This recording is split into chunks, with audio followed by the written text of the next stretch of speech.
नमस्कार मित्रांनो, मी पूनम आणि तुमच्या सगळ्यांचं आपल्या यूट्यूब चॅनलमध्ये स्वागत आहे. तर कधी तुम्ही पुरंदरवर गेलात तर छत्रपती संभाजी महाराजांच्या वंदनस्थळाला भेट द्यायला अजिबात विसरू नका. कारण तिथे गेल्यानंतर तुम्हाला जी प्रसन्नता जाणवते किंवा महाराजांनी आपल्यासाठी जे काही योगदान दिलेलं आहे ते सगळं आपल्याला त्याच्यामध्ये समजतं. वंदनस्थळाच्या आतमध्ये एंट्री केल्यानंतर आपल्याला अगदी चारही भिंतींना आजूबाजूला प्रत्येक किल्ल्याची माहिती तसेच वेगवेगळ्या महापुरुषांची माहिती आपल्याला या भिंतींवर बघायला मिळते आणि खूप वेगळा असा अनुभव आपल्याला इथे येतो. त्याचप्रकारे काही तलवारी, काही साहित्य इथे जतन करून ठेवलेले आहे. आपल्या शंभू राजांच्या जन्मापासून ते पुढची संपूर्ण जर्नी या भिंतींवर जतन करून ठेवलेली आपल्याला दिसते.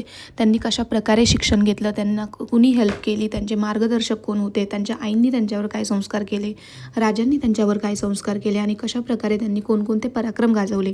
सो या सगळ्या प्रकारची माहिती तुम्हाला या वंदनस्थळामध्ये बघायला मिळते. सो जेव्हा कधी तुम्हाला वेळ मिळेल त्यावेळेस आवर्जून या ठिकाणी भेट द्यायला विसरू नका.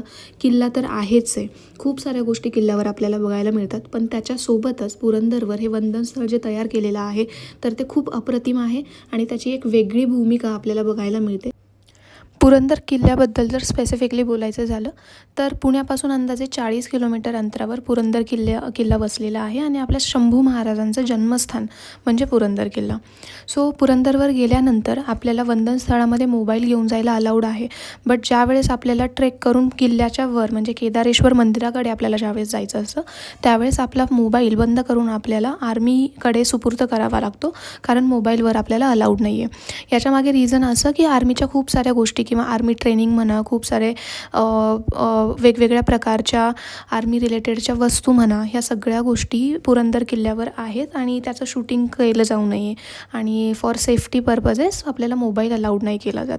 त्याच्यामुळे तुमचे मोबाईल खालीच तुम्हाला ठेवावे लागतात आणि त्याच्यानंतर तुम्ही वर जाऊ शकता. सो आता रिसेंटली ज्या वेळेला मी पुरंदर किल्ल्यावर गेले होते तर तिथे असा अनुभव आला की खूप सुंदर असा व्ह्यू होता. म्हणजे अगदी समोर आपल्याला एवढ्या धुक्यांमध्ये आपण गुंग होऊन जातो किंवा आपल्याला पुढचं सुद्धा काही दिसत नाही.